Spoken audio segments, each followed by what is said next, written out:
Bayern Munich won, Bayer Leverkusen won, Janusz Michallik. Was that a fair result? I think on the balance, it has been. I mean, you can almost go as far as saying that it could have been done and dusted for Bayer Leverkusen before halftime, right? I mean, it was 5 minutes of horror. It seems it was like between the 40 and 40, and 45th, and you can even say the equalizer started it all. But I mean, Adli had a number of chances. Remember Upamecano with a bad pass back to his goalkeeper where he's missed it, the post, and then a couple of chances after that as well. And I mean, Adli was involved in all of them. He himself could have had two or three to make a difference. So again, I don't think you and I are going to sit here and still not give Bayern Munich the championship, because I think they're going to ultimately see it through because they're better than the rest, I suppose. But this was a team that was seemingly in charge after they went ahead, after Niklas Zula scored to a game they could have easily lost. It was a scrappy opening goal from Sula, and then Thomas Muller's unfortunate with the own goal. But it was after that, a couple of chances, as you mentioned, for Leverkusen. Anytime Bayern drop points, everyone sits up and go, oh, could there be a title race back on? Like, we had a similar situation in England when City were cruising, albeit Liverpool had a game in hand. City then lost. So for Dortmund, do they just keep plugging away and win their game in hand and hope that they can turn it around? Or what's the mentality now between Bayern and Dortmund?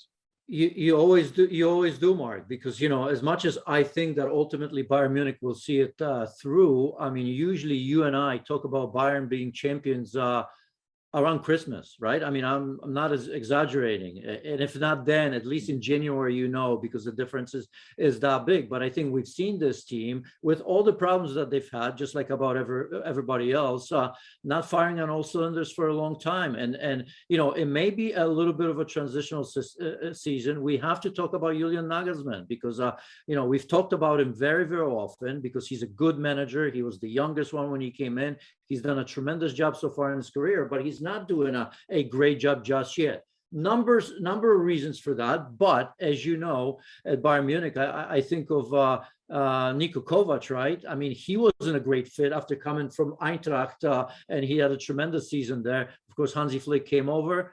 Bayern Munich 8th or 9th place at that time, and he changed that. I'm not saying that it's the same. I'm not saying that it's the same issues, but Julian Nagelsmann right now is not getting the best of his players with all the injuries and issues that he's had. His system is not working just yet to a level that we're accustomed to. Do you think that Bayern can prioritize Champions League and still be pretty comfortable in the Bundesliga? They can. I don't think they're in position that it's going to be all that easy, right? Normally you'd say that to yourself because everything would have been decided by now, but I don't think that's the case. I think what they are doing, they're trying to recover all the key players when it matters, right? And that's why, look, I mean, they've conditioned us, or at least they've conditioned me, I have to admit that, to never say, oh my God, they can't. I've done that once. That time when Hansi Flick came over, where before he did, I thought there's no chance, right? And as we know it, not only they won the Champions League, but of course the league itself as well. But it's okay to say that it's not great. But here's the story. Manuel Neuer is almost there, right? I think, if you look at Fonzie Davies, obviously a bit more difficult because it's a hard issue, but I think they're going to keep him on the sideline for as long as it takes. And if need be, in the latter stages of the Champions League, if they're still there, he'll play as well. But the problem might be elsewhere. Because look, Upamecano, not a great season, right? We all know that, and it was a big buy for them. But and even Sabitzer, who Nagelsmann knows, Mark, right? I mean, he hasn't been able to find a spot for him.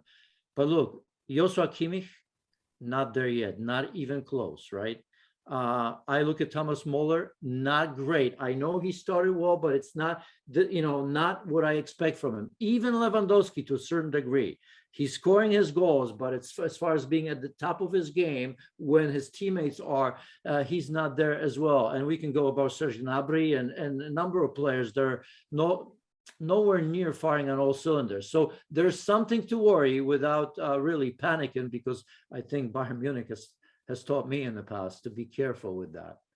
Sure. Let's end with Leverkusen, and they'll head back with a point. Will they head back feeling it could have been more, because the difference between a good side and a great side is being more clinical in front of goal, and they had their chances, especially at the end of that first half.